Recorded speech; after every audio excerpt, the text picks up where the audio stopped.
diridhoi, dan dicintai, menjadi jalan cinta kita menuju Allah. Ridhoillah wa li syafaati Rasulillah ala hadhin niyya kulli niyatin shalihah. Al-Fatihah. A'udzu billahi minasyaitonir rajim. Bismillahirrahmanirrahim. Alhamdulillahi rabbil alamin. Ar-Rahmanir Rahim. Maliki yaumiddin. Iyyaka na'budu wa iyyaka nasta'in.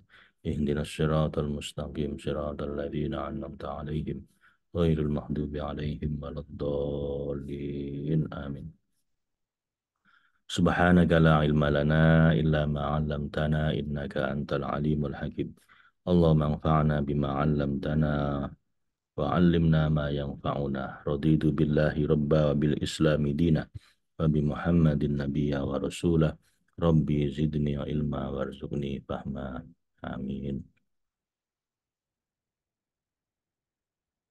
Kita sampai pertemuan ke 102 tanggal 20 Januari 2024. Kita mestinya ngaji tafsir Al-Jailani, Bapak Ibu. Cuman ini selingan, baca Fatihahnya aja sama pendahuluan dari tafsir Al-Misbah. Karena Fatihah ini kita baca tiap hari 17 kali. Dan jadi syarat sahnya sholat, jadi kita perlu memahami Fatihah dengan lebih dalam. Nah, di sini dikasih penjelasan panjang lebar oleh Profesor Quraish Shihab tentang Al-Fatihah. Ya. Kita sampai pada ayat ke-7, yaitu Siratal ladzina an'amta 'alaihim ghairil maghdubi 'alaihim waladdallin. Jadi ayat terakhir ini ayat ke-7 ya. Yaitu jalan orang-orang yang telah engkau anugerahi nikmat pada mereka dan bukan jalan mereka yang dimurkai dan bukan pula jalan orang-orang yang sesat. Nikmat adalah kesenangan hidup dan kenyamanan yang sesuai dengan diri manusia.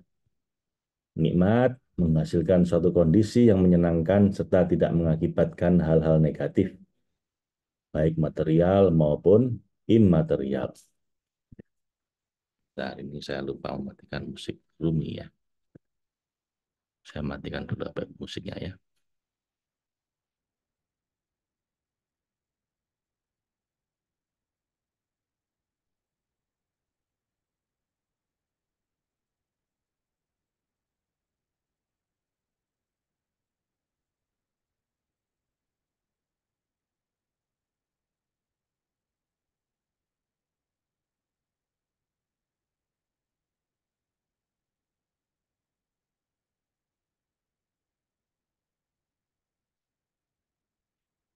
Kata nikmat ini mencakup kebajikan duniawi dan ukhrawi. Sementara ulama menyatakan bahwa pengertian asalnya berarti kelebihan atau pertambahan. Nikmat adalah sesuatu yang baik dan berlebih dari apa yang telah dimiliki sebelumnya.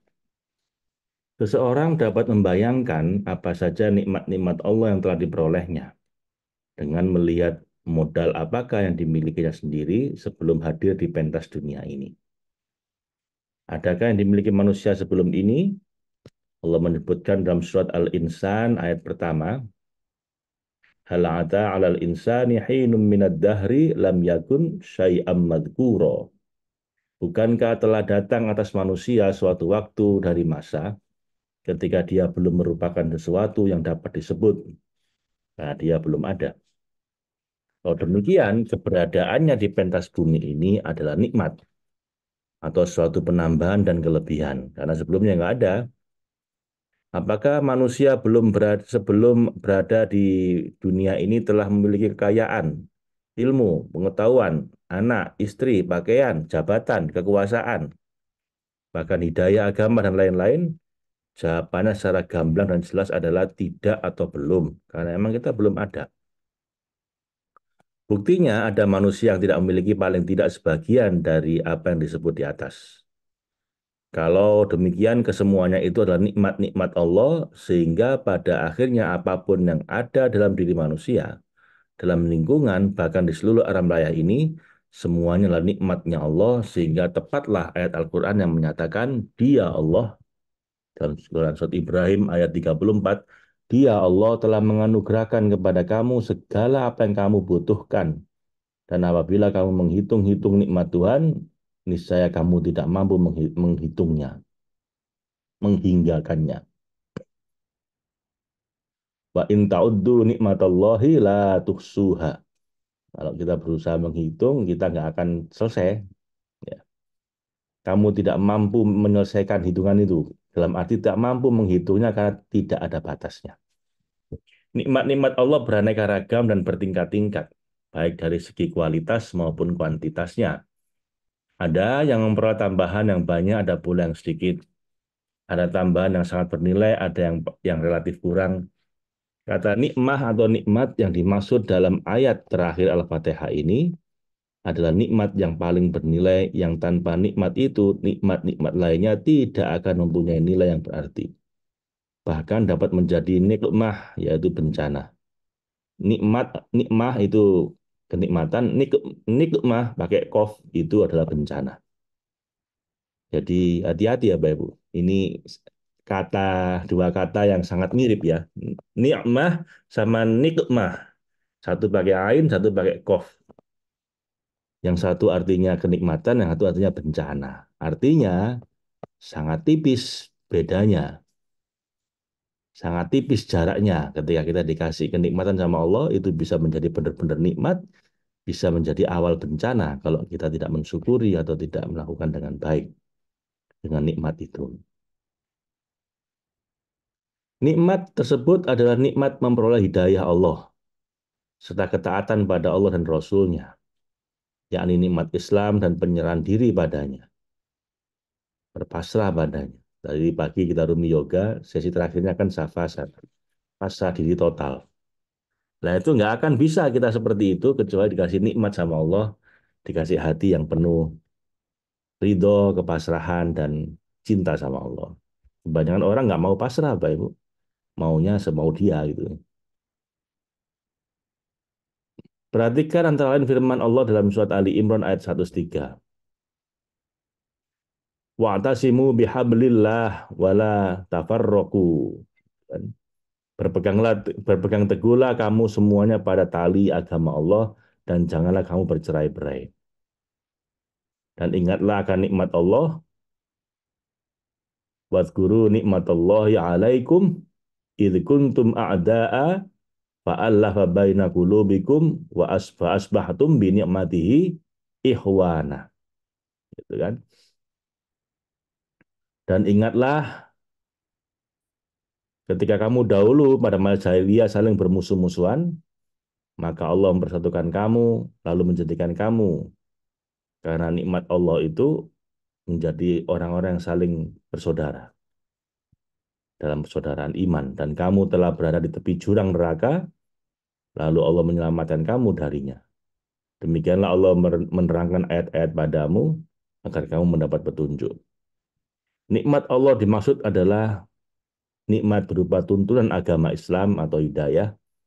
Demikian juga yang dimaksud dengan firman-Nya dalam surat Quran surat Ad-Duha ayat 11. Fa'amma bi ni'mati rabbika fahaddis, dan terhadap nikmat Tuhanmu maka hendaklah kamu menyampaikan, mensiarkannya. Yakni nikmat ilahi berupa tuntunan agama yang engkau terima wahai Muhammad sehingga engkau tidak tersesat jalan. Nikmat itu hendaklah kamu sampaikan dan ajarkanlah pada manusia. Mereka yang taat melaksanakan pesan-pesan ilahi yang merupakan nikmat terbesar itu, mereka itulah yang masuk dan menelusuri as-siratal mustaqim. Sebagaimana hal ini saya tegas dinyatakan dalam Quran Surat An-Nisa ayat 69, dan barang siapa mentaati Allah dan Rasul-Nya, mereka itu akan bersama-sama dengan orang-orang yang dianugerahi nikmat oleh Allah, yaitu para nabi, para siddiqin, dan syuhada, dan orang-orang soleh. Dan mereka itulah teman yang sebaik-baiknya. May yuti'illah war rasulah. Ini ayat saya agak lupa ayatnya. Uh, An'amta alaihim minan nabiyyin wasiddiqin wasyuhada'i wassolihin wa hasuna ulaika rafiqa. Nah, itu. Saya lupa apa awalnya apa. Tapi intinya nikmat satu nikmatnya Allah itu adalah dikumpulkan dengan orang-orang soleh, para nabi, para syuhada, dan merekalah sebaik-baik teman. Dari sinilah dapat kita ketahui bahwa terdapat 4 kelompok manusia yang telah mendapat nikmat khusus dari Allah, yaitu pertama nikmat keagamaan, dan jalan kelompok-kelompok itulah yang dimohonkan agar ditelusuri oleh pembaca ayat ke-7 surat Al-Fatihah ini. Ya, nikmat keagamaan. Yang kedua adalah para nabi, yaitu mereka yang dipilih Allah untuk memperoleh bimbingan sekaligus edukasi menuntun manusia menuju kebenaran ilahi. Mereka yang selalu berucap dan bersikap benar serta memiliki kesungguhan, amanat, kecerdasan, dan keterbukaan. Sehingga mereka menyampaikan segala sesuatu yang harus disampaikan. Mereka adalah orang-orang terpelihara identitas mereka sehingga tidak melakukan dosa atau pelanggaran apapun. Oh, ini masih kelompok pertama ya, kelompok para nabi. Lalu kelompok kedua adalah kelompok siddiqin, yaitu orang-orang dengan pengertian apapun yang selalu benar dan jujur. Mereka tidak ternodai oleh kebatilan, tidak pula mengambil sikap yang bertentangan dengan kebenaran. Nampak di pelupuk mata mereka yang hak, mereka selalu mendapat bimbingan ilahi, walau tingkatnya berada di bawah tingkatan para nabi dan rasul. Kelompok ketiga adalah syuhada, yakni mereka yang bersaksi atas kebenaran dan kebajikan melalui ucapan dan tindakan mereka, walau harus mengorbankan nyawa sekalipun. Dan atau mereka disaksikan kebenaran dan kebajikannya oleh Allah, para malaikat dan lingkungan mereka. Kelompok keempat adalah orang-orang soleh yang tangguh dalam kebajikan dan selalu berusaha mewujudkannya. Kalaupun sesekali ia melakukan pelanggaran, maka itu adalah pelanggaran kecil dan tidak berarti jika dibandingkan dengan kebajikan-kebajikan mereka.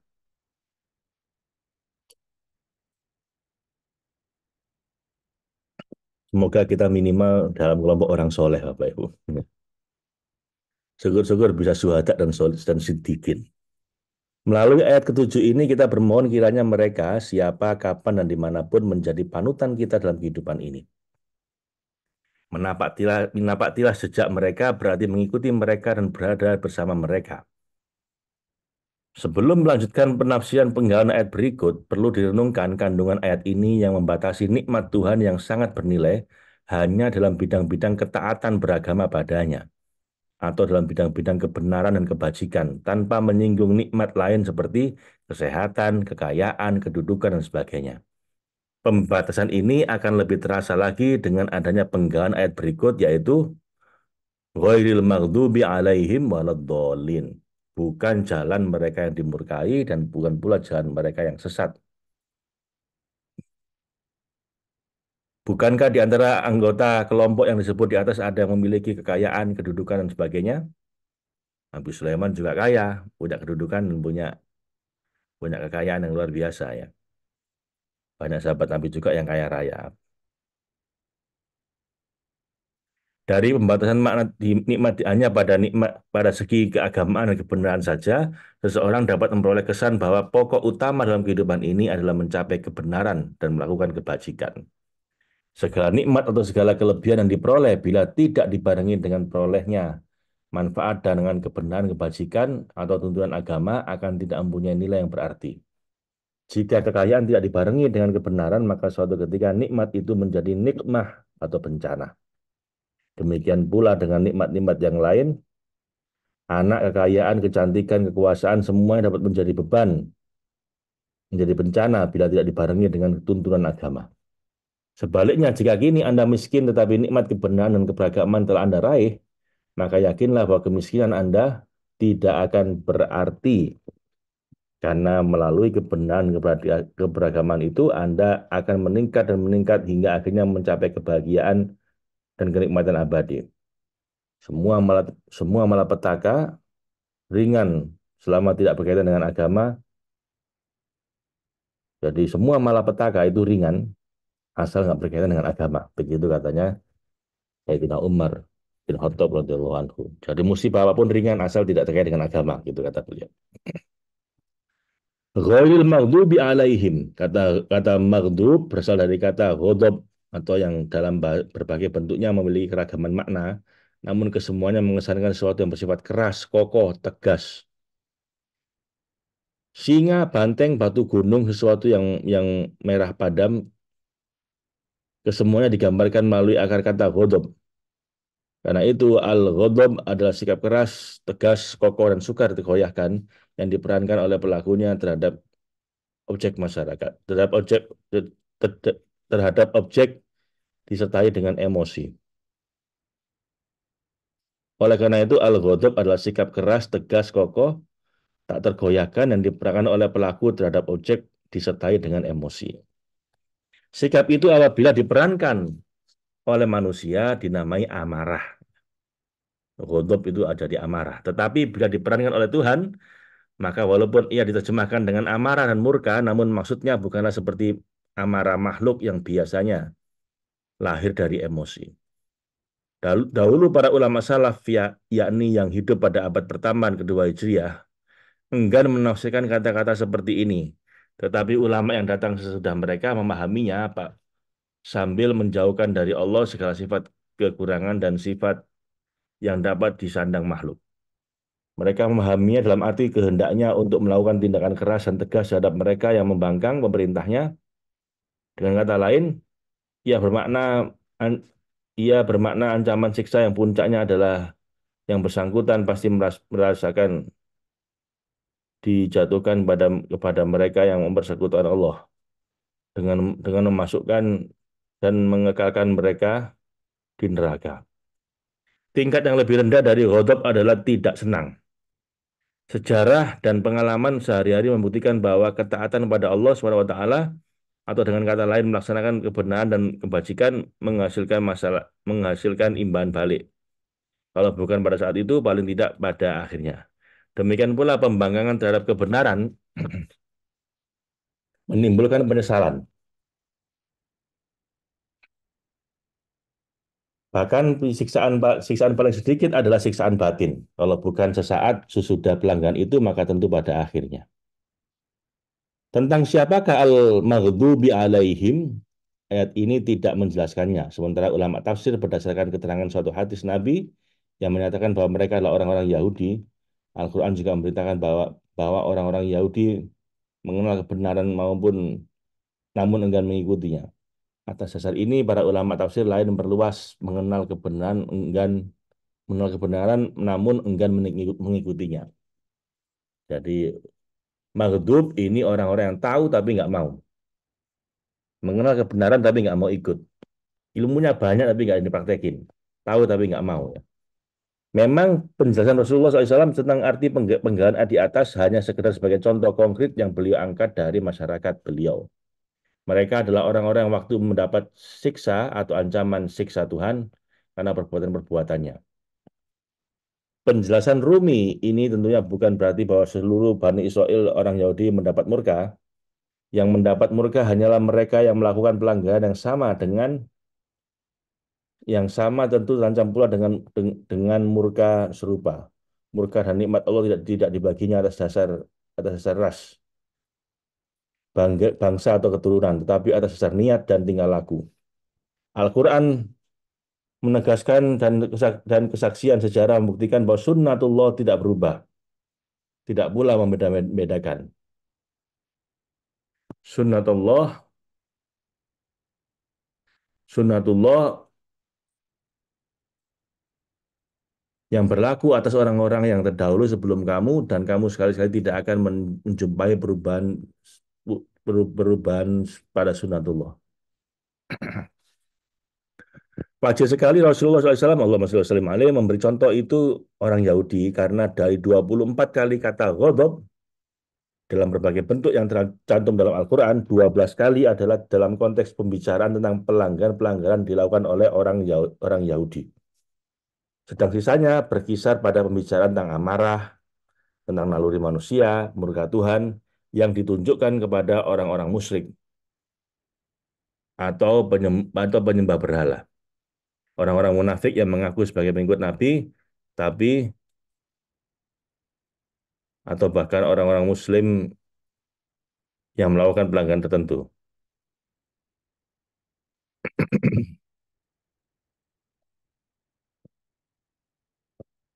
Melihat penggunaan dan konteks tersebut, maka wajar bila Yahudi dijadikan sebagai contoh konkret untuk arti al-maghdubi alaihim, yang dimurkai oleh Allah. Setelah menelusuri ayat-ayat Al-Quran dapat disimpulkan bahwa pelanggaran orang Yahudi yang mengakibatkan murka Tuhan mencakup satu, mengingkari tanda-tanda kebesaran ilahi. Dua, membunuh para nabi tanpa alasan yang benar. Tiga, iri hati dan membangkang akibat anugerah Allah untuk orang lain. Empat, menambah keterangan-keterangan terbarat.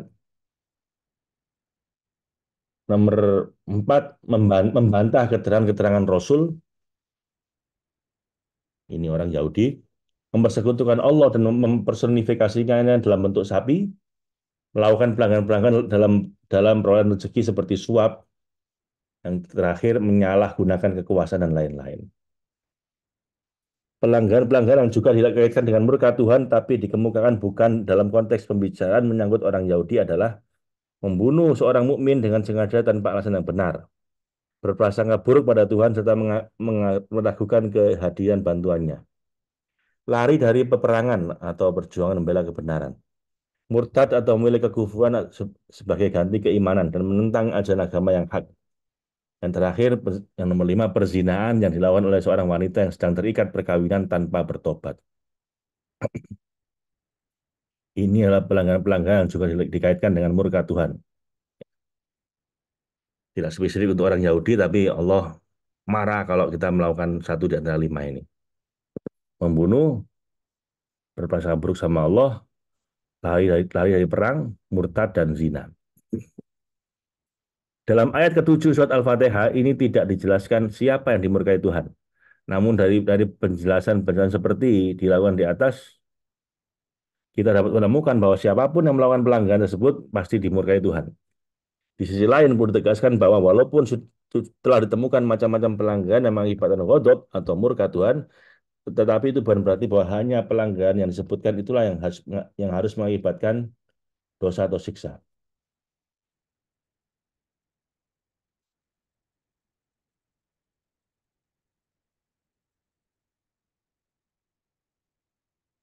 Hmm.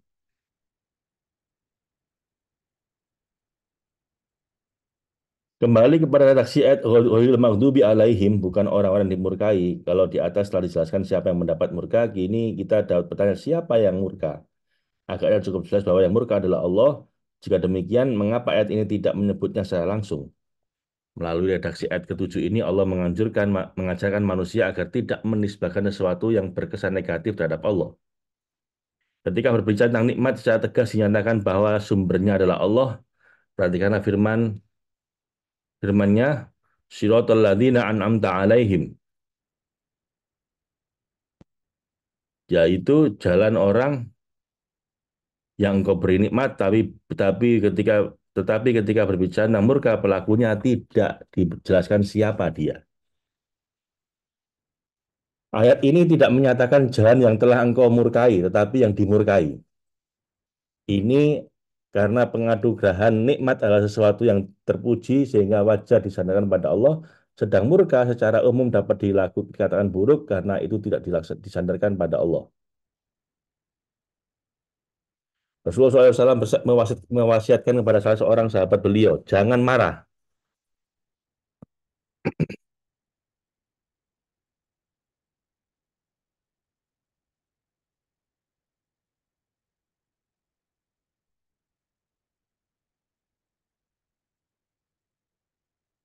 Hadis riwayat Bukhari melalui Abu Hurairah.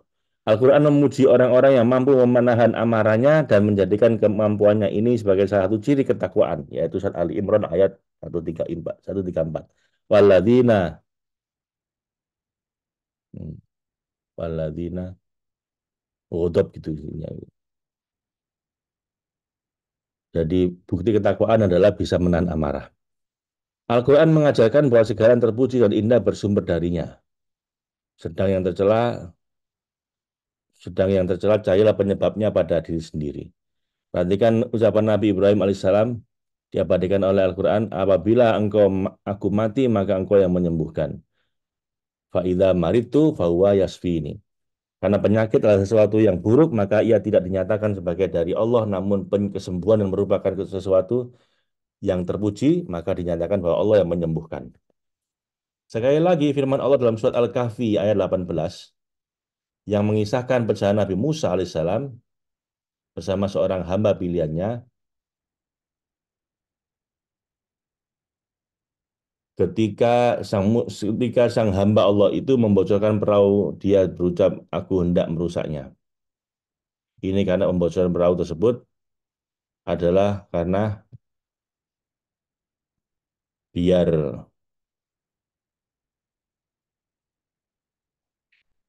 ini karena pembocoran sesuatu perahu adalah sesuatu yang nampak buruk, tetapi ketika ia membangun kembali tembok yang hampir rubuh, maka redaksi yang digunakan adalah maka Tuhanmu melakukannya, menghendaki. Karena amat jelas sisi positif dan dari pembangunan itu, dan ketika dia membunuh seorang bocah dengan maksud agar Tuhan menggantinya dengan yang lebih baik, redaksi yang digunakan adalah maka kami berkehendak, hendaklah dia adalah kehendak dia adalah pembunuhan dan kehendak Tuhan adalah penggantian anak dengan lebih jelas. Karena itu jika ada sesuatu yang tidak berkenan di hati, maka hendaklah dicari penyebabnya dan dari diri manusia. Quran Surat An-Nisa ayat 79.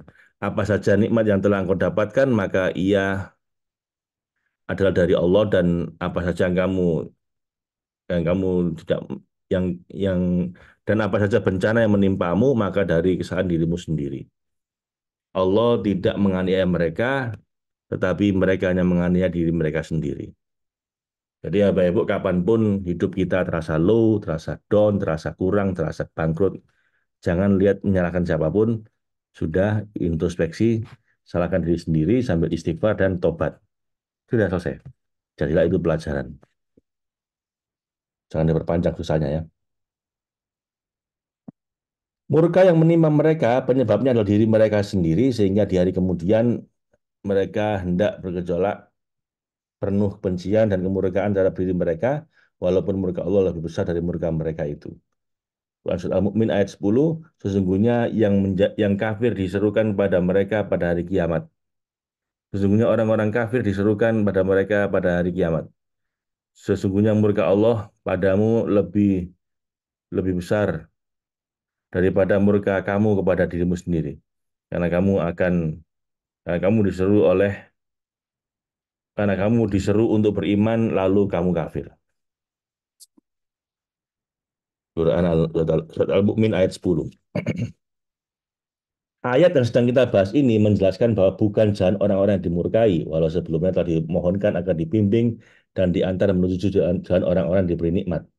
Penegasan ini agaknya dimaksudkan agar para pemohon tidak mengalami apa yang dialami oleh umat lain yang telah dianugerahi Allah hidayah, tetapi mereka menyimpang sehingga mereka mendapat murka dan dinilai sebagai orang-orang sesat, bagaimana halnya orang-orang Yahudi dan Nasrani. Kata ad-dhalin berasal dari kata dolla. Dolla tidak kurang dari 190 kata. Dolla dalam berbagai bentuknya dalam Al-Quran. Kata ini katanya berarti keluarga keluarga. Kata ini pada mulanya berarti kehilangan jalan, bingung, tak mengetahui arah. Makna-makna ini berkembang hingga kata tersebut juga dipahami dalam arti binasa, terkubur, dan dalam arti imaterial. Ia berarti sesat dari jalan yang kebajikan atau lawan dari petunjuk. Dari penggunaan Al-Quran yang beraneka ragam dapat disimpulkan bahwa apa yang kat, bahwa kata ini dalam berbagai bentuknya mengandung makna tindakan dan ucapan yang tidak sesuai dengan kebenaran.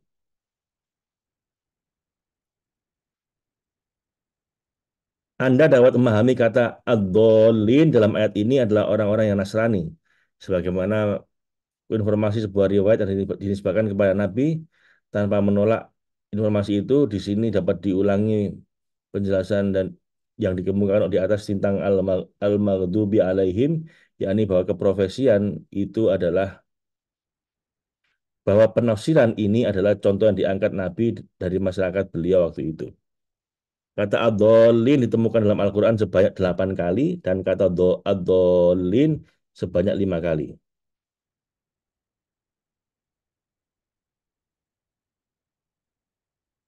Paling paling tidak ada 3 ayat dari ayat yang menggunakan kata alih-alih atau ad yang dapat membantu memahami apa yang dimaksud dengan Al-Quran atas kata tersebut.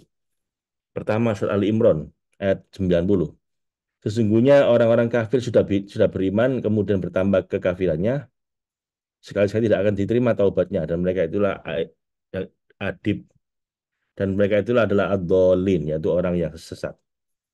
Surat Al-An'am ayat 77, ketahuilah tatkala engkau melihat bulan dan terbit matahari, inilah Tuhanku. Tentu saja inilah tentu tetapi setelah bulan itu terbenam, dia berkata, sesungguhnya jika Tuhanku tidak memberi petunjuk padaku, pastilah aku termasuk ad-dhalin.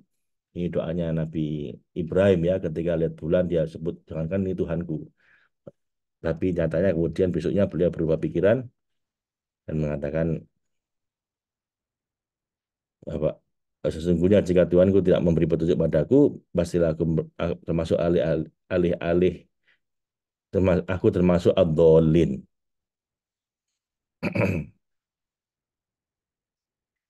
Ibrahim berkata, tidak ada yang terputus asa dari rahmat Tuhannya kecuali ad-dhalin, yaitu orang-orang sesat. Surat Al-Hijr ayat 56. Tidak akan putus asa pada Allah kecuali ad-dhalin, orang-orang yang sesat.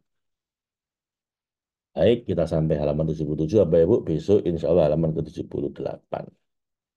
Dikit lagi nih, 10 halaman. Dua. Tinggal 3 halaman lagi ya, Pak Ibu. Oke, tidak masalah, kita selesaikan besok.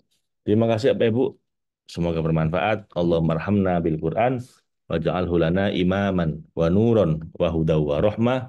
Allahumma dzakirna minhu ma nasina wa alimna minhu ma jahilna warzuqna tilawatahu ana al-laili wa adrafan nahar waj'alhu hujjatan lana ya rabbal alamin. Ya Bu, saya ngantuk. Makanya saya mungkin ngajinya harusnya sebelum olahraga ya. Ini tadi saya baca buat ya apa keliru-keliru Pak, membacanya. Akhirnya saya ulang lagi. Mohon maaf Bapak Ibu ya. Kita geser aja kali dah. Saya lagi mempertimbangkan kapan waktu yang paling pas ini. Kalau habis olahraga ngantuk Bapak Ibu. Kan hampir 2 jam tadi. Nanti kita umumkan ya. Enaknya jam berapa. Terima kasih. Assalamualaikum warahmatullahi wabarakatuh. Hmm, Ini ada apa ini? Relax badannya. Iya, Bu.